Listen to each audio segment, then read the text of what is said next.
প্রিয় দেশবাসী ও প্রিয় পার্বত্যবাসী, আসসালামু আলাইকুম রহমতুল্লাহ। আপনারা জানেন, সাম্প্রতিক সময়ে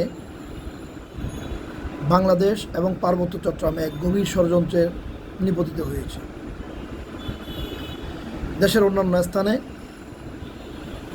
যেভাবে বিভিন্ন ধরনের সহিংসতা ছড়িয়ে পড়েছে, ঠিক একইভাবে পার্বত্য চট্টগ্রামকে অস্থিতিশীল করার জন্য একটি পক্ষ উঠে পড়ে লেগেছে। গত 18ই সেপ্টেম্বর, যেদিন ঢাকা বিশ্ববিদ্যালয়ে মানসিক ভারসাম্যহীন যুবক তাফাজ্জলকে হত্যা করা হলো, যেদিন জাহাঙ্গীরনগর বিশ্ববিদ্যালয়ে শামীম নামে একজনকে হত্যা করা হলো, ঠিক একই দিন পার্বত্য চট্টগ্রামের খাগড়াছড়ি জেলার দিঘিনালার বোয়ালখালী নামক একটি বাজারের ওখানে একটি তরুণকে পিটিয়ে মেরেছে উপজাতীয় কতিপয় সন্ত্রাসী লোক। তার প্রতিবাদে যখন ওই বোয়ালখালী বাজারের ছাত্র জনতা নির্বিশেষে সকলেই প্রতিবাদ মিছিল করলেন, সেই প্রতিবাদ মিছিলে উপজাতীয় সন্ত্রাসীরা পত্রিকায় যেভাবে এসছে, প্রথম আলোতে বা আইএসপিআরের যেই সংবাদ বিজ্ঞপ্তি এবং স্থানীয় যে ভাষ্য এবং পত্রিকাসহ বিভিন্ন ভাষ্যমতে, দৈনিক আজাদী সহ আরও বিভিন্ন পত্রপত্রিকার ভাষ্যমতে ইউপিডিএফের মূল যে অংশ প্রসিদ্ধ বিকাশ চাকমা, যে সেই প্রসিদ্ধের সশস্ত্র ক্যাডাররা নিরীহ সাধারণ বাঙালি জনগণের উপরে হামলা করে। এবং সেই হামলা শুধু করেই ক্ষান্ত হয়নি, সেই বোয়ালখালী বাজারের বাঙালিদের অনেকগুলো দোকানপাট, ঘরবাড়ি তারা জ্বালিয়ে দেয় এবং ভাঙচুর করে। তাতেই থেমে থাকেনি, তারা পুরো খাগড়াছড়ি জুড়ে বিভিন্নভাবে বিভিন্ন এলাকায় তাণ্ডব চালায় এবং রাতের আধারে নিরীহ বাঙালি জনগণের উপর অস্ত্র নিয়ে তারা ঝাঁপিয়ে পড়ে। এই বিষয়টাতে সাধারণ যে পাহাড়ি জনগণ, তাদের কোনো অংশগ্রহণ নেই। এটি একটি চিহ্নিত সন্ত্রাসী গোষ্ঠী, যেই সন্ত্রাসী গোষ্ঠীরা পার্বত্য চট্টগ্রামকে অস্থিতিশীল করতে চায়। তারা আদিবাসী শব্দের আড়ালে পার্বত্য চট্টগ্রামকে বাংলাদেশের সার্বভৌমত্ব থেকে বিচ্ছিন্ন করতে চায়। তারা মনে করছে যে মণিপুরে যে সাম্প্রতিক সময়ে যে আন্দোলন, সে আন্দোলনের মতো করে একটি আন্দোলন তারা যদি করতে পারে পার্বত্য চট্টগ্রামে, তবে পার্বত্য চট্টগ্রাম মনে হয় তারা স্বাধীন করে ফেলতে পারবে। সেই ঘটনার রেশ কাটতে না কাটতেই গতকাল একদল উচ্ছৃঙ্খল উপজাতীয় যুবক, ক্ষুদ্র নৃগোষ্ঠীর সদস্য, যারা রাঙামাটি শহরের বাসিন্দা নয়, বিভিন্ন এলাকা থেকে নৌকা যুগে এসে রাঙামাটি শহরের প্রাণকেন্দ্র বনরূপা বাজারে, বনরূপা যে পেট্রোল পাম্প, সেই পেট্রোল পাম্পে হামলা করে এবং বিভিন্ন দোকানপাট, বাঙালিদের যেই দোকানপাট আছে সেই দোকানপাট তছনছ করে বিভিন্ন বাঙালি ব্যবসায়ীদেরকে মারধর করে, বিভিন্ন জনকে আহত করে। এক পর্যায়ে তারা বনরূপাতে, রাঙামাটির সবচেয়ে বড় মসজিদ, যেটা কেন্দ্রীয় মসজিদ হিসেবে পরিচিত, সেই বনরূপা মসজিদে তারা হামলা করে বনরূপা মসজিদটা ভাঙচুর করে। এগুলো সুস্পষ্ট সন্ত্রাসীমূলক কর্মকাণ্ড। খাগড়াছড়ির যে ঘটনাটা ঘটেছে, সেই খাগড়াছড়ির ঘটনাতে খাগড়াছড়ি জেলার মধ্যে সীমাবদ্ধ ছিল। ওখানকার প্রশাসন তৎপর হয়ে পরিস্থিতি যখনই নিয়ন্ত্রণ আনতে গিয়েছে, পরিস্থিতি যখন ঠান্ডা হয়ে এসছে, বিনা উস্কানিতে, কোনো ধরনের দুর্ঘটনা ছাড়াই, কোনো ধরনের উস্কানি ছাড়াই তারা রাঙামাটি শহরে মিছিল করে, মিছিলের নাম দিয়ে এসে তারা রাঙামাটির বনরূপা বাজারে নিরীহ বাঙালিদের উপরে হামলা করেছে। আজকে আমি যখন এই ভিডিওটা করছি, ঠিক একই সময়ে পার্বত্য এলাকা পরিদর্শনে যাচ্ছেন স্বরাষ্ট্র বিষয়ক উপদেষ্টা এবং পার্বত্য চট্টগ্রাম বিষয়ক মন্ত্রণালয়ের উপদেষ্টা। রাঙামাটি শহর একটি সম্প্রীতির শহর। আমরা রাঙামাটিতে যারা বসবাস করি, আমরা বিশ্বাস করি উপজাতীয় বাঙালিরা সকলেই মিলে দীর্ঘদিন যাবৎ আমরা সম্প্রীতির সাথে বসবাস করি।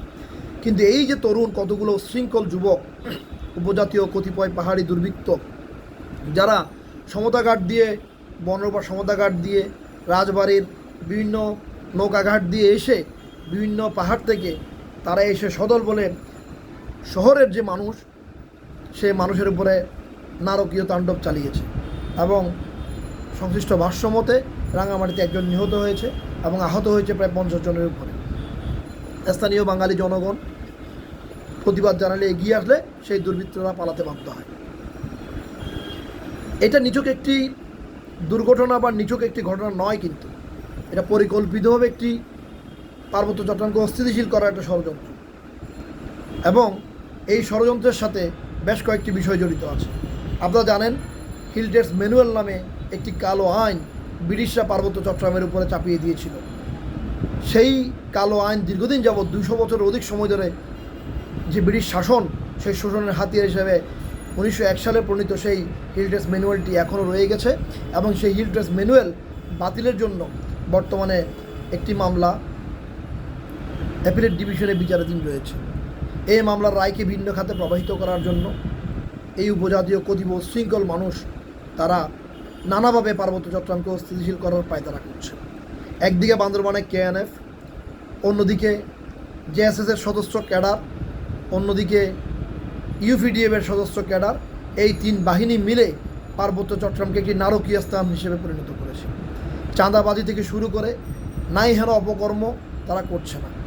বিশেষ করে মামুন নামে খাগড়াছড়ি যে বাঙালি ছেলেটাকে পিটিয়ে হত্যা করা হলো এবং পরবর্তী তাকে চোর হিসেবে অপবাদ দেওয়া হলো, এই ঘটনার রেশ কাটতে না কাটতেই সেখানে সশস্ত্র অস্ত্রধারীদের হামলা, বাঙালি জনগণের উপরে তাদেরকে আহত করা, এবং এই পর্যন্ত সেই ধরনের সংঘর্ষে খাগড়াছড়িতে 3 জন নিহত হয়েছে এবং আহত হয়েছে শতাধিক। শত শত বাঙালি মানুষ, পার্বত্য অঞ্চলের যারা বাসিন্দা, তারা আজকে তাদের অত্যাচারে নিপীড়িত, নির্যাতিত। আমরা ইতিহাস যদি খুঁজতে যাই, এই পার্বত্য চট্টগ্রামে এই উপজাতীয় জনগোষ্ঠী 1734 সালের আগে ছিল না। অ্যাডভোকেট জ্ঞানন্দ বিকাশ চাকমার একটি প্রবন্ধ থেকে আমরা জানতে পারি 1734 সালের দিকে টেকনাফের চাকমার কুল দিয়ে এই উপজাতীয়রা মোগল সৈন্যদের সাথে এই পার্বত্য চট্টগ্রামে প্রবেশ করে। বেসিক্যালি ওরা ছিল আরাকানের বাসিন্দা, তারও পূর্ব থেকে যদি সেই জাতি হিসেবে ধরা হয়, তারা ছিল চীনের ইউনান প্রদেশের বাসিন্দা।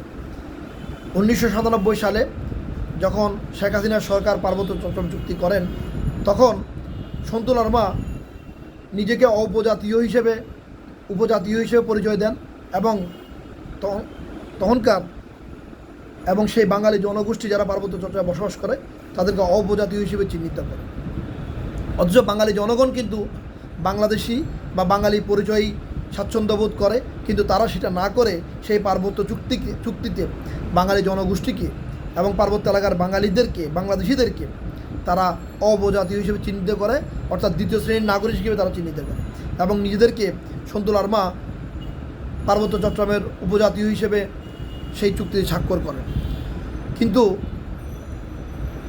এতদিন পরে এসে 2016 সালের পর থেকে তারা নিজেদেরকে হঠাৎ করে আদিবাসী হিসেবে চিহ্নিত করার জন্য উঠে পড়ে লেগেছেন।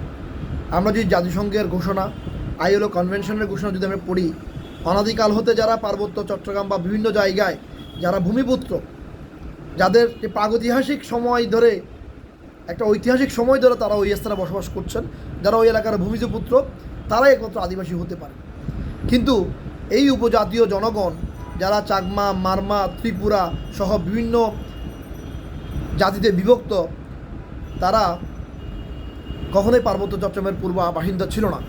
পার্বত্য চট্টগ্রামে 16 শতকের পূর্বে তেমন কোনো উপজাতিদের চিহ্নই পাওয়া যায় না।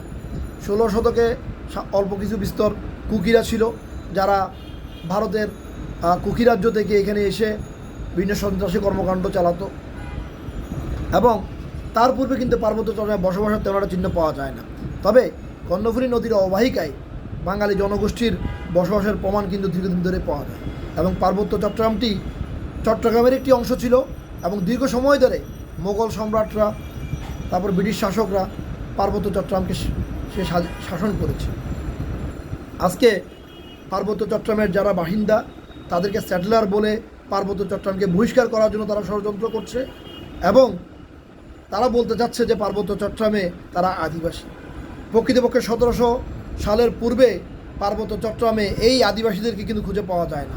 নিউজিল্যান্ডের মাওরি যে আদিবাসী, যাদেরকে আদিবাসী চিহ্নিত করা হয়, তারা কিন্তু নিউজিল্যান্ডে হাজার বছরের উপরে তাদের বসবাস, এবং অন্যান্য আফ্রিকান যে আদিবাসী যাদেরকে বলা হয় তারা কিন্তু হাজার বছর, 5,000 বছর, 10,000 বছর ধরে তাদের বসবাস। কিন্তু পার্বত্য চট্টগ্রামে কোনো উপজাতি জনগোষ্ঠীর বসবাসের ইতিহাস 200 বা 300 বছরের উপরে নয়। সুতরাং তারা অবশ্যই আদিবাসী নয়। যারা একসময় নিজেদেরকে চাকমা জাতি, মারমা জাতি হিসেবে পরিচয় দিয়েছেন, যারা 1997 সালে চুক্তিতে উপজাতি হিসেবে চিহ্নিত করেছেন নিজেদেরকে, আজকে হঠাৎ করে তারা আদিবাসী হয়ে গেলেন 10-20 বছরের ব্যবধানে। এটা কেন হচ্ছে, কেন তারা এই ধরনের দাবি তুলছেন, সেটা কারোই অজানা নয়। প্রকৃতপক্ষে আদিবাসী দাবি বাস্তবায়ন করতে পারলে পার্বত্য চট্টগ্রামে বাংলাদেশ সেনাবাহিনীর কোনো ভূমিকা থাকবে না, বাংলাদেশ সরকারের কোনো ভূমিকা থাকবে না, পার্বত্য চট্টগ্রামের খনিজ সম্পদ বাংলাদেশ সরকার ব্যবহার করতে পারবে না, ওখানে কোনো ধরনের উন্নয়ন কর্মকাণ্ড চালানো যাবে না, ওখানে কোনো ধরনের প্রশাসনিক সিদ্ধান্ত বাংলাদেশ সরকার নিতে পারবে না। অর্থাৎ পার্বত্য চট্টগ্রাম এক প্রকার স্বাধীন হয়ে যাবে, বাংলাদেশ সরকারের বাংলাদেশ সার্বভৌমত্ব পার্বত্য চট্টগ্রামে কোনো কাজে আসবে না। এই ধরনের ঘটনাগুলোই তো আদিবাসী অধ্যুষিত অঞ্চলে ঘটে থাকে, যেটা আফ্রিকার বিভিন্ন অঞ্চলে এবং নিউজিল্যান্ডের বিভিন্ন অঞ্চলে এটা ঘটেছে। আমরা স্বাধীন বাংলাদেশের মানুষ, পার্বত্য চট্টগ্রাম বাংলাদেশের একটা অবিচ্ছেদ্য অংশ। কর্ণফুলী নদীর উৎসমূল পার্বত্য চট্টগ্রাম। কর্ণফুলী নদী যদি কোনোভাবে ক্ষতিগ্রস্ত হয়, চট্টগ্রাম বন্দর বন্ধ হয়ে যাবে। বাংলাদেশের প্রাণভোমরা চট্টগ্রাম বন্দর, সেই বন্দর যদি ক্ষতিগ্রস্ত হয়, বাংলাদেশ অর্থনৈতিকভাবে পঙ্গু হয়ে যাবে, বাংলাদেশ একটি পুতুল সরকার বসবে, বাংলাদেশের স্বাধীনতা সার্বভৌমত্ব ক্ষুণ্ণ হবে। সেই পার্বত্য চট্টগ্রাম, যে কর্ণফুলী নদীর উৎসমুখ যেখানে, সেই পার্বত্য চট্টগ্রাম নিয়ে আদিবাসী ষড়যন্ত্র করে পার্বত্য চট্টগ্রামে স্বাধীন রাজ্য করার যে পরিকল্পনা KNF, ইউপিডিএফ এবং জেএসএস সন্ত্রাসীরা করছে, আমরা কোনোভাবেই সেটা মেনে নিতে পারি না। 1997 সালে পার্বত্য চট্টগ্রাম চুক্তি স্বাধীন হলেও, পার্বত্য চট্টগ্রাম চুক্তি স্বাক্ষরিত হলেও, সেই চুক্তির বলে পার্বত্য চট্টগ্রাম শান্তি ফিরার কথা থাকলেও চুক্তির একটিমাত্র পক্ষ বাংলাদেশ সরকার অনেকগুলো দাবি বাস্তবায়ন করলো, চুক্তির অপর পক্ষ পার্বত্য চট্টগ্রাম জনসংহতি সমিতি পার্বত্য চট্টগ্রামে শান্তি ফিরিয়ে আনতে পারেনি। তারা এককভাবে পার্বত্য চট্টগ্রামের শাসন ব্যবস্থা বা পার্বত্য চট্টগ্রামের নেতৃত্বও দেয় না। পার্বত্য চট্টগ্রাম এবং বহুদলীয় বিভক্ত বিভিন্ন সন্ত্রাসী গোষ্ঠীর হাতে চলে গেছে। বান্দরবানে KNF, খাগড়াছড়িতে ইউপিডিএফ এবং রাঙামাটিতে জেএসএসের কতিপয় অংশ এবং ইউপিডিএফের একটি খণ্ডিত অংশ, সংস্কার থেকে শুরু করে ইউপিডিএফ গণতান্ত্রিক, এরকম বিভিন্ন ধরনের দলে উপদলে বিভক্ত হয়ে পার্বত্য চট্টগ্রামে তারা নানা রকম লুটতরাজ, হত্যা, রাহাজানি, চাঁদাবাজি সহ নানা অপকর্ম করে যাচ্ছে। দেশপ্রেমিক বাংলাদেশ সেনাবাহিনী ওখানে সবসময় সজাগ থাকলেও তারা পার্বত্য চুক্তির আওতায় সেনাকামগুলো প্রত্যাহার করার কারণে আজকে পার্বত্য চট্টগ্রামে এই লুটতরাজ, এই রাহাজানি, এই হামলা, এই ধরনের হত্যাকাণ্ড একের পর ঘটে চলেছে।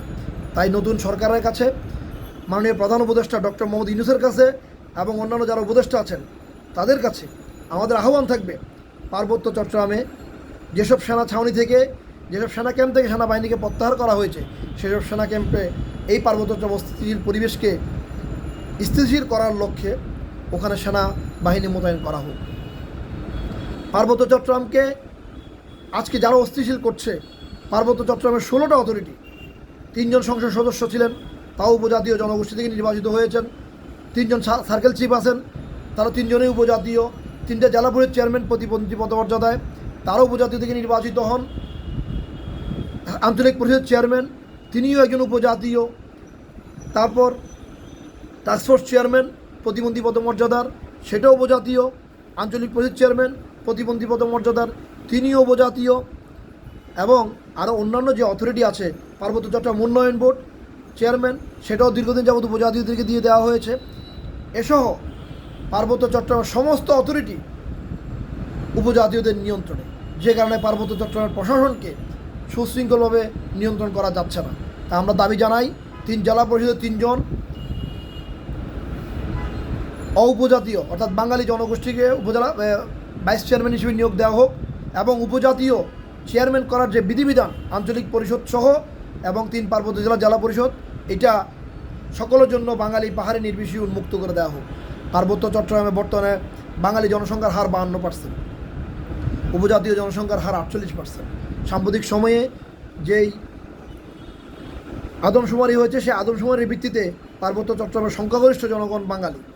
এই বাঙালির দাবিটা যদি পার্বত্য চট্টগ্রাম উপদেষ্টা এবং প্রধান উপদেষ্টা বুঝতে না পারেন, এই বৈষম্য বিরোধী সরকারের আমলে পার্বত্য চট্টগ্রাম যদি কতিপয় উপজাতীয় সন্ত্রাসীরা নিয়ন্ত্রণ করতে থাকে, তাহলে পার্বত্য চট্টগ্রামের শান্তি কখনোই ফিরে আসবে না। পার্বত্য চট্টগ্রামের শান্তি ফিরিয়ে আনতে হলে পার্বত্য চট্টগ্রামের স্থায়ী বাসিন্দা বাংলাদেশি জনগণ, বাঙালি জনগণকে তাদেরকে ক্ষমতায়ন করতে হবে।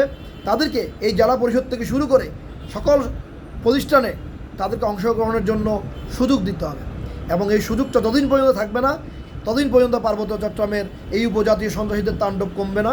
তারা কোটা নিয়েছে, তারা চাকরি বাকরি নিয়েছে, তারা বর্তমানে 95% শিক্ষিত, এবং বাংলাদেশে প্রত্যেকটা ডিপার্টমেন্টে তাদের হাজার হাজার মানুষ চাকরি করে, তারা উন্নতির শিখরে পৌঁছে গেছে। দেশের বরিশাল থেকে শুরু করে অন্যান্য পঞ্চগড় বা রাজবাড়ী বা দেশের অন্যান্য অঞ্চলে দেখা যাবে অনেক মানুষ এখনও 50%-এর উপর শিক্ষিত হয় নাই, কিন্তু চাকমা উপজাতিরা দেখা যাচ্ছে 50% নয়, তারা প্রায় 95%-এর উপর শিক্ষিত। আমাদের তাদের শিক্ষিত হওয়া নিয়ে কোনো আপত্তি নেই, আমাদের তাদের চাকরি পাওয়া নিয়ে কোনো আপত্তি নেই, কিন্তু একটি দেশে যখন বাঙালি এবং চাকমা সহ অন্যান্য উপজাতীয় ভাই বোন বসবাস করবে, তখন সকলের সমান অধিকার, সকলের সাংবিধানিক অধিকার নিশ্চিত করতে না পারলে সেখানে এই ধরনের হামলা, এই ধরনের নারকীয় তাণ্ডব, মামুনকে পিটিয়ে হত্যার মতো, এবং রাঙামাটি, খাগড়াছড়ি সহ বিভিন্ন অঞ্চলে যেই উপজাতীয় সন্ত্রাসীরা যেই সন্ত্রাস দমন নিপীড়ন চালাচ্ছে, সেগুলো দমন হবে না। কারণ পার্বত্য চট্টগ্রামকে একচেটিয়াভাবে কতিপয় উপজাতীয় নেতৃবৃন্দের হাতে জিম্মি করা হয়েছে। ওখানে একদিকে তারা সন্ত্রাসী তাণ্ডব চালাচ্ছে, তারা শান্তি চুক্তির নাম দিয়ে সকল ক্ষমতা, সকল সুযোগ সুবিধা বুক করছে, কিন্তু পার্বত্য চট্টগ্রামে শান্তি ফিরিয়ে আনার জন্য তাদের বিন্দুমাত্র চেষ্টা, তাদের বিন্দুমাত্র আগ্রহ, তাদের বিন্দুমাত্র দায়িত্ববোধ তারা পালন করেনি। যে কারণে বর্তমান মাননীয় প্রধান উপদেষ্টার কাছে আমাদের বিনীত আকুল আবেদন থাকবে, 1997 সালের পার্বত্য শান্তি চুক্তি সেটা বাতিল করুন, অথবা সেই চুক্তি সংস্কার করে, যেহেতু উপজাতীয় সন্ত্রাসীরা পার্বত্য চট্টগ্রামে এখনও শান্তির জন্য দায়িত্ব পালন করেনি, সুতরাং পার্বত্য চট্টগ্রামে কোনো সুযোগ সুবিধা তাদেরকে আর দেওয়ার প্রয়োজন আছে বলে আমি মনে করি না। পার্বত্য চট্টগ্রামকে অবারিত করা হোক, এই পার্বত্য চুক্তি বাতিল করা হোক, এবং পার্বত্য চট্টগ্রামের প্রত্যেকটি প্রতিষ্ঠানে উপজাতীয় এবং বাঙালিদের সমপ্রতিনিধিত্ব নিশ্চিত করা হোক, তাহলে এই পার্বত্য চট্টগ্রামে একমাত্র শান্তি ফিরিয়ে আনা সম্ভব। আর দেশের সুশীল সমাজ নামধারী কতিপয় শাহবাগী যারা পার্বত্য চট্টগ্রামে আদিবাসী নাম ধরে আদিবাসী বলে তাদেরকে চিহ্নিত করতে চান, তাদের জন্য করুণা ভিক্ষা করেন, তাদের মায়ায় তারা আপনার কান্না করেন, আপনারা দেখে যান গতকালকে মামুনকে কীভাবে, গত বুধবার মামুনকে কীভাবে সাপের মধ্যে পিটিয়ে পিটিয়ে তারা মেরেছে। ঢাকা বিশ্ববিদ্যালয়ে তফাজ্জল হত্যার প্রতিবাদে আপনারা মাঠে নেমেছেন, কিন্তু মামুন হত্যার প্রতিবাদে আপনারা মাঠে নামেননি। এইভাবে পার্বত্য চট্টগ্রামে প্রতিনিয়ত বাঙালি হত্যা হচ্ছে। রাঙামাটিতে মেডিকেল কলেজ স্থাপন করতে গিয়ে সন্তুল আরমা উপজাতীয় সন্ত্রাসীরা বাধা দিয়েছে। রাঙামাটিতে প্রযুক্তি বিশ্ববিদ্যালয় স্থাপন করতে গিয়ে সন্ত্রাসীরা বাধা দিয়েছে, উপজাতীয় নেতৃবৃন্দ বাধা দিয়েছেন। এবং সেই পার্বত্য চট্টগ্রামে রাঙামাটিতে মেডিকেল কলেজ এবং প্রযুক্তি বিশ্ববিদ্যালয় স্থাপন করতে গিয়ে নানিয়াচরের মনির নামে একটা ছেলে জীবন দিয়েছে, সেটা বাঙালি ছেলে ছিল, কিন্তু মনিরের নামে পার্বত্য চট্টগ্রাম মেডিকেল কলেজে রাঙামাটি মেডিকেল কলেজ বা রাঙামাটি প্রযুক্তি বিশ্ববিদ্যালয়ের কোনো হল বা কোনো স্থাপনের নামকরণ করা হয় নাই। রাঙামাটির এই প্রযুক্তি বিশ্ববিদ্যালয়ের ভিসি এবং বিভিন্ন চাকরিতে উপজাতীয়রাই নিয়োগ পেয়েছেন বেশি, কিন্তু এই বিশ্ববিদ্যালয় প্রতিষ্ঠায় জীবন দিয়েছে বাঙালি জনগণ। তারা এরকমই সন্ত্রাসী। পার্বত্য চট্টগ্রামে কোনো গার্মেন্টস নাই, পার্বত্য চট্টগ্রামে কোনো স্থাপনও হতে পারে না সন্তুল আরমার জন্য, পার্বত্য চট্টগ্রামে কোনো উন্নয়ন কর্মকাণ্ড করা যায় না, পার্বত্য চট্টগ্রামে কোনো 5 স্টার মানের হোটেল নেই, পার্বত্য চট্টগ্রামে প্রচুর পর্যটন সম্ভাবনার বিপরীতে আমরা কোনো পর্যটন সম্ভাবনা বিকশিত করতে পারছি না এই সন্ত্রাসীদের চাঁদাবাজির কারণে, হামলা মামলার কারণে। তাহলে পার্বত্য চট্টগ্রামকে তারা কী করতে চায়? পার্বত্য চট্টগ্রামের প্রচুর উপজাতীয় লোকজন সহ বাঙালি লোকজন চাকরি বাকরি করতে পারে না, চিটংয়ের ইপিজেড থেকে শুরু করে ঢাকাতে বিভিন্ন জায়গায় চাকরি বাকরি করে। আমার কাছে আমি প্রশ্ন রাখতে চাই সুশীলদের কাছে, পার্বত্য চট্টগ্রামে শিল্প কারখানা স্থাপন করতে বাধা কোথায়? পার্বত্য চট্টগ্রামে পর্যটন শিল্প উন্নয়ন করতে বাধা কোথায়? পার্বত্য চট্টগ্রামে 5 স্টার হোটেল করতে বাধা কোথায়? আমরা শান্তি চুক্তি করি শান্তির জন্য। আমরা যদি সেখানে উন্নয়ন করতে না পারি, পার্বত্য চট্টগ্রামে যদি মানুষের কর্মসংস্থান করা না যায়, পার্বত্য চট্টগ্রাম যদি দেশের উন্নয়নে, দেশের রাজস্ব আয়ে যদি কোনো ভূমিকা রাখতে না পারে, তাহলে পার্বত্য চট্টগ্রামের এত সব সুযোগ সুবিধা আমরা সেই উপজাতীয় কতিপয় নেতৃবৃন্দ যাদের হাতে পার্বত্য চট্টগ্রামের কোনো ক্ষমতাই নেই, পার্বত্য চট্টগ্রাম শান্তি ফিরিয়ে আনার কোনো দায়িত্বই নেই, পার্বত্য চট্টগ্রামকে অস্থিতিশীল যারা করছে তাদেরকে বাধা দেওয়ার মতো কোনো ক্ষমতা নেই, তাদেরকে কেন আমরা ক্ষমতা দিয়ে রাখবো? সন্তুলনের মতো পার্বত্য চট্টগ্রামের শান্তি শৃঙ্খলা ফিরিয়ে আনতে পারেন নাই। আজকে কেএনএফের জন্ম হয়েছে, আজকে ইউপিডিএফের জন্ম হয়েছে, আজকে ইউপিডিএফ গণতান্ত্রিকের জন্ম হয়েছে, আজকে জেএসএস সংস্কারের জন্ম হয়েছে, আরও বিভিন্ন বহুদা উপদল এবং রাজস্থানীতে মারমা পার্টি, মক পার্টি নামে একটি দলের জন্ম হয়েছে। তার মানে বস্তুত বোঝা যাচ্ছে সন্তু লারমা পার্বত্য চট্টগ্রামের অধিবাসীদের পক্ষে চুক্তি স্বাক্ষর করলেও সন্তু লারমার নেতৃত্বে পার্বত্য চট্টগ্রামের জনগণ মানছে না। যার নেতৃত্ব জনগণ মানছে না তাকে 1997 সালের পর থেকে প্রতিবন্ধী পদমর্যাদা দিয়ে আজকে আঞ্চলিক পরিষদ চেয়ারম্যান কেন করে রাখা হয়েছে? জাতি আজকে এই প্রশ্ন জানতে চায়। সন্তু লারমা কোন দেশের পাসপোর্ট ব্যবহার করেন? এমনকি 2018 সালের আগে, 19 সালের আগে সন্তু লারমার জাতীয় পরিচয়পত্র ছিল না। জাতীয় স্মৃতিসৌধে তিনি যান না, বিজয় দিবসে তিনি স্মৃতিসৌধে ফুল দিয়ে যান না, 21শে ফেব্রুয়ারি ভাষা দিবসে তিনি অংশগ্রহণ করেন না, অথচ রাষ্ট্রীয় সকল সুযোগ সুবিধা, বাংলাদেশের সকল সুযোগ সুবিধা সন্তু লারমা বুক করছেন। আজকে জেলা পরিষদ হয়েছে 3টি পার্বত্য জেলায়। আজকে রাঙ্গামাটির উন্নয়ন আপনারা দেখেন, রাঙ্গামাটিতে কোনো উন্নয়নই হয়নি, কোনো শিল্প কারখানা স্থাপন হয়নি। লোকজন রাঙ্গামাটিতে স্থানীয় বা বেসরকারি কোনো চাকরি করার সুযোগ সুবিধা রাঙ্গামাটিতে নেই। রাঙ্গামাটির রাস্তাঘাটের উন্নয়ন হয়নি। রাঙ্গামাটি একমাত্র যে হাসপাতাল, সেই হাসপাতাল এখনও চিকিৎসা নিতে গেলে মানুষকে চট্টগ্রামে রেফার করে দেওয়া হয়। তাহলে হাজার হাজার কোটি টাকা রাষ্ট্রের এই ব্যয় কোথায় যাচ্ছে? জেলা পরিষদ কী উন্নয়ন করছে? আঞ্চলিক পরিষদ কী ভূমিকা রেখেছে পার্বত্য চট্টগ্রামের উন্নয়নে? এই প্রশ্নগুলো আজকে জাতি জানতে চায়। আজকে শাহবাগী সেই তথাকথিত সুশীলদের কাছে আমরা জানতে চাই পার্বত্যবাসী, যে আপনারা জেলা পরিষদ থেকে শুরু করে 16টা অথরিটি, এই যে সার্কেল চিফকে চাকমা রাজা ব্যারিস্টার দেবাশিস রায় সবসময় দেশের বিরুদ্ধে ষড়যন্ত্র করেন, এবং অন্যান্য যে সার্কেল চিফদেরকে দায়িত্ব দিয়ে রেখেছেন, এবং 3টে জেলা পরিষদ চেয়ারম্যান করে রেখেছেন প্রতিমন্ত্রী পদমর্যাদায়, আঞ্চলিক পরিষদ করে রেখেছেন প্রতিমন্ত্রী পদমর্যাদায়, পার্বত্য উন্নয়ন বোর্ড করে রেখেছেন প্রতিমন্ত্রী পদমর্যাদায়। আজকে এত সব সংস্থা, এত সব উন্নয়ন, এত সব অথরিটি পার্বত্য চট্টগ্রামে কী উন্নয়নটা করেছে? পার্বত্য চট্টগ্রামের জনগণের কী ভাগ্য পরিবর্তন হয়েছে? শুধুমাত্র একটি উপজাতীয় সম্প্রদায়, একটি জনগোষ্ঠীর ভাগ্য পরিবর্তন করতে পেরেছেন আপনারা, নিজেদের ভাগ্য পরিবর্তন করেছেন। পার্বত্য চট্টগ্রামের মানুষের কোনো ভাগ্য পরিবর্তন আপনারা করেন। সুতরাং আমরা এই বৈষম্যের বিলুপ্তি চাই। এই বৈষম্য বিরোধী সমাজের কাছে আমাদের দাবি থাকবে, পার্বত্য চট্টগ্রামে যদি এই ধরনের অনাচার, এই ধরনের বৈষম্য বাঙালি এবং উপজাতির মধ্যে করা হয়, পার্বত্য চট্টগ্রামের শান্তি কখনোই ফিরে আসবে না। আপনারা এই জিনিসটা মাথায় না নিলে এভাবে ভাইয়ে ভাইয়ে হত্যা, ভাইয়ে ভাইয়ে মারামারি প্রত্যেকদিন লেগেই থাকবে। এক ভাই বিরিয়ানি খাবে, আরেক ভাই পান্তা ভাত খাবে, সেই ঘরে শান্তি আপনারা কীভাবে আশা করতে পারেন? আপনার পার্বত্য চট্টগ্রামের বিভিন্ন ধরনের উন্নয়ন চিত্রগুলো দেখেন, কী উন্নয়নটা পার্বত্য চট্টগ্রামে হয়েছে। বাংলাদেশ সেনাবাহিনী সেখানে রাস্তাঘাট করেছে। আজকে সাজেক গিয়ে আপনার চিল করেন, বাংলাদেশ সেনাবাহিনী আপনাদেরকে গার্ড অফ অনার দিয়ে নিয়ে যেতে হয় কেন? আমরা শান্তি চুক্তি করেছি কি দিঘিনালা থেকে সাজেক যাওয়ার জন্য, সেনাবাহিনীর পাহারায় যাওয়ার জন্য? এই অস্থিতিশীলতা, এই নিরাপত্তাহীনতা কেন? কারণ কোনো উপজাতি সন্ত্রাস যে কোনো মধ্যে হামলা করতে পারে, সেজন্য সেনাবাহিনীকে আপনাদের গার্ড অফ অনার দিয়ে, আপনাদেরকে নিরাপত্তা দিয়ে সাজেক নিয়ে যেতে হয়। আর আপনারা সেখানে চিল করে ঢাকায় গিয়ে দেন পার্বত্য চট্টগ্রাম থেকে সেনাবাহিনী প্রত্যাহার করতে হবে। আজকে পার্বত্য চট্টগ্রাম থেকে সেনাবাহিনী প্রত্যাহার করা হলে 5 মিনিটে পার্বত্য চট্টগ্রাম উপজাতি সন্ত্রাসীদের দখলে চলে যাবে। আপনারা কি চান পার্বত্য চট্টগ্রামের সার্বভৌমত্ব বিঘ্নিত হোক? আপনারা তো দেশপ্রেমিক নন। আপনারা কিসের দেশপ্রেমিক? আপনারা কিসের সুশীল হন যারা পার্বত্য চট্টগ্রামের স্বাধীনতা সার্বভৌমত্বের বিরুদ্ধে কথা বলেন, যারা আদিবাসী ইস্যুটা না বুঝে আদিবাসী বলে গলা ফোলান? আজকে মামুন যে হত্যা হয়েছে, ঢাকা বিশ্ববিদ্যালয়ে যে আজকে আপনার তোফাজ্জল হত্যার প্রতিবাদে আপনারা মিছিল করেছেন, কই মামুন হত্যার জন্য তো একটা পোস্ট আপনারা দেননি?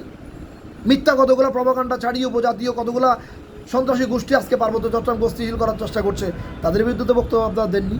আমরা বাঙালি জনগোষ্ঠী যারা পার্বত্য চট্টগ্রামে বসবাস করি, তারা যে জমি রেজিস্ট্রি করতে পারছি না, তারা জমির মালিক হতে পারছি না, তারা যে ওখানে বিল্ডিং করতে পারছি না, আমাদের যে লোন বন্ধ, আমাদেরকে ট্যাক্স দিতে হয়, উপজাতিকে ট্যাক্স দিতে হয় না, এগুলো নিয়ে তো আপনারা প্রশ্ন কোনো তোলেন নাই। আজকে এত বছর পরে এসে এতগুলো কোটা নিয়ে তারা উন্নতির চরম শিখরে গিয়ে আজকে এখনও তাদের কোটা প্রয়োজন হয়, আর বাঙালি জনগোষ্ঠী ওখানে না খেয়ে মরছে। এটা নিয়ে তো আপনাদের কখনো প্রশ্ন ওঠেনি। আমরা কি পার্বত্য চট্টগ্রামে ভেসে এসেছি? আমরা কি বাংলাদেশের বাইরের নাগরিক? এখানে রোহিঙ্গারা যেভাবে এসছে, এখানকার উপজাতীয় জনগোষ্ঠীরও আরাকান থেকে পার্বত্য চট্টগ্রামে ঠিক একইভাবে এসছে। তারা এই দেশের ভূমিজ সন্তান নয়। এই দেশের ভূমিজ সন্তান আমরা পার্বত্য এলাকা যারাতে বাঙালি যারা আছি, তারাই এই দেশের ভূমিজ সন্তান। আপনাদেরকে সত্যটা অনুধাবন করতে হবে। এই সত্যটা যতদিন পর্যন্ত অনুধাবন আপনারা করতে পারবেন না, পার্বত্য চট্টগ্রামে যতদিন পর্যন্ত আপনারা আদিবাসী বলে চিল্লাবেন, ততদিন পর্যন্ত সমস্যার সমাধান হবে না। আজকে বনরূপা বাজারে কেন মসজিদে হামলা করা হলো, এই প্রশ্ন তো কোনো সুশীল সমাজ করলেন না। আমরা আলমদেরকে প্রশ্ন করতে চাই, পার্বত্য চট্টগ্রামে এত বড় একটা মসজিদে হামলা হলো, কিসের জন্য হলো হামলাটা? কে এই হামলা উস্কানি দিয়েছে? তাদেরকে কি বিচার আওতায় আনা হবে? আজকে তো নতুন নয়, আজকে মামুন তো নতুন নয়, সন্তু লারমার নেতৃত্বে এক রাতে ভূষণ চরাতে 384 জনকে হত্যা করা হয়েছে ব্রাশ ফায়ার করে। পাকুয়াখালী ট্রেনে 35 জন কাঠুরেকে আপনি বাঁশ দিয়ে কেটে কেটে খুঁচিয়ে হত্যা করা হয়েছে, সেই বিচার তো হয় নাই। আজকে সকল মানবতা বিরোধী অপরাধের বিচার হয়। আজকে তাইন্দং হত্যাকাণ্ড খাগড়াঝড়িতে মাটিরাঙ্গাতে হয়েছে, শত শত বাঙালিকে গুলি করে ব্যানেট দিয়ে খুঁচিয়ে মারা হয়েছে, তাই সে হত্যাকাণ্ডের বিচার তো হয়নি। আজকে বরকলের ভূষণ চরা 384 জন নিরীহ বাঙালিকে হত্যা করা হলো এক রাতে ব্রাশ ফায়ার করে, সে হত্যাকাণ্ডের তো বিচার হয়নি। আজকে শহীদ মনিরকে পিটিয়ে হত্যা করা হলো রাঙামাটি প্রযুক্তি বিশ্ববিদ্যালয় প্রতিষ্ঠার আন্দোলন করতে গিয়ে, সে হত্যার বিচার তো হয়নি। আপনার আর কত বিরোধিতা, আর কত বৈষম্য হলে পার্বত্য বাঙালি আপনাদেরকে বোঝাতে পারবে যে বাঙালিরা অসহায় আর নির্যাতিত। আসুন পার্বত্য চট্টগ্রামে চিল আউট না করে পার্বত্য চট্টগ্রামকে জানো। আদিবাসী ষড়যন্ত্রের আড়ালে পার্বত্য চট্টগ্রামকে কারা স্বাধীন করতে চায়? কেএনএফের দাবি কি? কেএনএফ কেন আজকে পার্বত্য চট্টগ্রামকে অস্থিতিশীল করেছে, সেনাবাহিনীর সদস্যদের হত্যা করছে? তাহলে শান্তি চুক্তি যদি আমরা যে সন্তু লারমার সাথে করেই থাকি, তাহলে পার্বত্য চট্টগ্রামে এতগুলো হত্যা, এতগুলো রাহাজানি, এতগুলো চাঁদাবাজি, এতগুলো অস্থিতিশীল পরিস্থিতির দায় কে নিবে? আজকে আঞ্চলিক বোর্ড চেয়ারম্যানটা আঞ্চলিক বোর্ডটা কেন সৃষ্টি করা হয়েছে? যদি পার্বত্য চট্টগ্রামের কোনো সমস্যার সমাধান আমরা করতে না পারি। আমরা সেই ধরনের আঞ্চলিক পরিষদ আর চাই না, আমরা সেই ধরনের জেলা পরিষদ চাই না, আমরা সেই ধরনের পার্বত্য চট্টগ্রাম উন্নয়ন বোর্ড চাই না যেসব সংস্থা, যেসব অথরিটি পার্বত্য চট্টগ্রামের কোনো উন্নয়নই করে না, সন্ত্রাসীদের অস্ত্র সরবরাহ হয়ে সন্ত্রাসীদের উন্নয়নে তারা তাদের মেধা এবং তাদের মননশীলতাকে ব্যবহার করে থাকে। কথাগুলো আপনাদের খারাপ লাগতে পারে, কিন্তু এটাই বাস্তবতা। আপনি আজকে রাঙামাটিতে যান, খাগড়াছড়িতে যান, বান্দরবানে যান, গিয়ে দেখেন কয়জন বিসিএস পুলিশ ক্যাডারে বাঙালি ছেলে আছে, কয়জন অ্যাডমিন ক্যাডারে বাঙালি ছেলে আছে, কয়জন সেনাবাহিনীর অফিসার আছে, কয়জন উন্নয়ন বোর্ডে কর্মকর্তা আছে, কয়জন মেডিকেলের ডাক্তার আছে, কয়জন আপনার ইঞ্জিনিয়ার আছে। আপনারা দেখেন গিয়ে বাঙালিদের কী অবস্থা। আর অপরদিকে উপজাতীয় জনগণকে দেখেন, তাদের শত শত বিসিএস ক্যাডার, কত শত ইঞ্জিনিয়ার, কত শত ডাক্তার, কত শত পুলিশ ক্যাডার আছে। তারপরেও কি আপনারা বলবেন তারা অনগ্রসর? তারপরেও কি বলবেন তারা অসহায় নির্যাতিত? আপনারা চোখে ঢুলি পরে রেখেছেন। কোটা তাদেরকে কোথায় নিয়ে গেছে? প্রত্যেকটা বিশ্ববিদ্যালয়, চট্টগ্রাম, ঢাকা, রাজশাহী থেকে শুরু করে প্রত্যেকটা বিশ্ববিদ্যালয়ে তাদের জন্য কোটা আছে। পার্বত্য এলাকার বাঙালির একই আবহাওয়া, একই রকম স্কুলে পড়ে, একই ধরনের এনভায়রনমেন্টে বড় হয়ে, একই রকম দুর্যোগ কবলিত হয়ে তারা তো সেই সুবিধা পাচ্ছেন না। তাহলে পার্বত্য চট্টগ্রামের যে বাঙালি বাসিন্দারা, তাদের সাংবিধানিক অধিকারটা কোথায়? তারাও তো নৌকা করে কাপ্তাই লেক পাড়ে দিয়ে গিয়ে স্কুলে যায়, তারাও তো জঙ্গলে থাকে, তারাও তো জঙ্গলে চাষবাস করে। এমন তো নয় যে উপজাতীয়রা জঙ্গলে বসবাস করে আর বাঙালিরা শহরের আধুনিকতায় ছোঁয়ায় বড় হচ্ছে। তাহলে তাদের জন্য কোটা করে আপনি বিসিএস ক্যাডার বানালেন শত শত, তাদের জন্য পুলিশ অ্যাডমিন ক্যাডার বানালেন শত শত, ডাক্তার বানালেন, ইঞ্জিনিয়ার বানালেন। আজকে বাঙালিরা কোথায় যাবে? এটা চাকরি করার ন্যূনতম অধিকার তো বাঙালিদের নেই। রাঙামাটিতে গার্মেন্টস শিল্প স্থাপন করা যায় না সন্তু লারমার বাধার কারণে। কোনো ধরনের ইন্ডাস্ট্রি কি পার্বত্য চট্টগ্রামে আছে?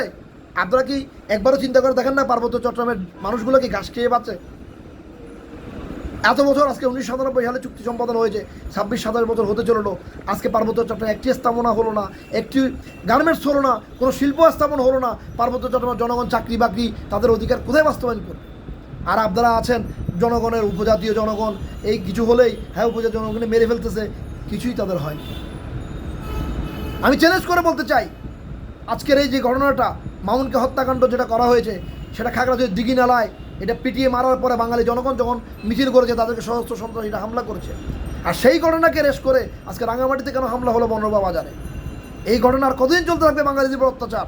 কাপ্তাই লেকে এখনও রেগুলার লাশ ভেসে আসে, বাঙালি জেলের লাশ, বাঙালি কাঠুরিয়ার লাশ, বাঙালি অসহায় মানুষের লাশ।